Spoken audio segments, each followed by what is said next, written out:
প্রেমে ব্যর্থ হয়ে বুক ভরা অভিমান নিয়ে নিজ হাতে চিরকুট লিখে পৃথিবীর মায়া করলেন ১৬ বছরের শিক্ষার্থী নাসরিন। সে পান্নার সাথে ৫ বছরের রিলেশনে ছিল। পান্না তারে বিয়ার আশা দিয়ে বিয়ে করে নাই। আমি মরার কারণ হলো লতিফ শিকদারের একমাত্র ছেলে পান্না, এমন চিরকুট লিখে আত্মহত্যা করেন নাসরিন নামের এক তরুণী। আমার ছোট ফুপির কারণ হচ্ছে পান্না, ওর বাপের নাম লতিফ শিকদার। ওই আমার পুকুরে বিয়ার আশা দিয়ে ওই বিয়ে করে নাই। মৃত্যুর আগে ১.৫ পৃষ্ঠার একটি হৃদয়বিদারক চিরকুট লিখে পরিবারের কাছে ক্ষমা চেয়ে নিজের ব্যর্থতার বর্ণনা দেন নাসরিন। চিরকুটে লেখা ছিল, আমি কারণ হলো লতিফ শিকদারের একমাত্র ছেলে পান্না শিকদার। সে আমাকে বিয়ের কথা বলে আমার দেহ করেছে। আমার শেষ ইচ্ছা ওর এমন সাজা হোক যাতে আমার মতো আর কারো জীবন না নষ্ট করতে পারে। কারণ হচ্ছে সে খাতায় লিখে গেছে, আমরা পড়ছি যে একটা ছেলের সাথে তার দীর্ঘদিন রিলেশন ছিল। সেই ছেলে বিয়ের প্রত্যাশা দিয়া তার সাথে শারীরিক সম্পর্ক করছে। এখন সে বিবাহ করতে রাজি হচ্ছে না। গত ১৯ আগস্ট দুপুরের দিকে পিরোজপুর জেলার শেখমাটিয়া ইউনিয়নের রঘুনাথপুর গ্রামে নিজ ঘরে গলায়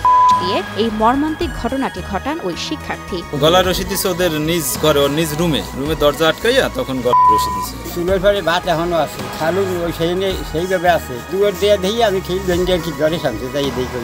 একমাত্র স্মার্ট সিটি বসুন্ধরা, আধুনিকতায় এক ধাপ এগিয়ে।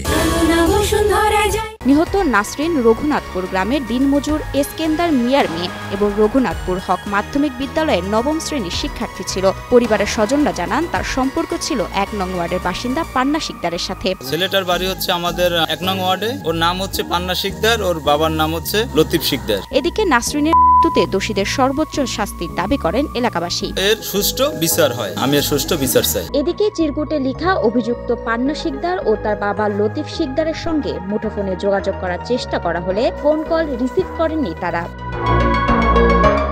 এ বিষয়ে নাজিরপুর থানার অফিসার ইনচার্জ মাহমুদ আল ফরিদ ভুইয়া জানান, ঘটনার সুষ্ঠু তদন্ত করে আইনি ব্যবস্থা গ্রহণ করা হবে। সংক্রান্ত মামলা হয়েছে, আসামিদের কাছে চলছে, মামলা তদন্ত অব্যাহত আছে। একটা সম্পর্ক ছিল, সম্পর্ক থেকে সে করছে এরকম তথ্য পাওয়া যাচ্ছে। আমরা তদন্তাধীন পর্যায়ে আছে, আর একটু আগাই তারপরে আমরা আরো মতামত দিই। আত্মহত্যা মানে স্বেচ্ছায় নিজের প্রাণনাশ। ইসলামে আত্মহত্যা মানে সৃষ্টিকর্তার ইচ্ছার বিরুদ্ধাচরণ, মহাপাপ। তাই কোনো কারণে কষ্ট পেয়ে আবেগে হুটহাট এমন সিদ্ধান্ত নিজ ও পরিবারের সবার জন্যই বেদনাদায়ক।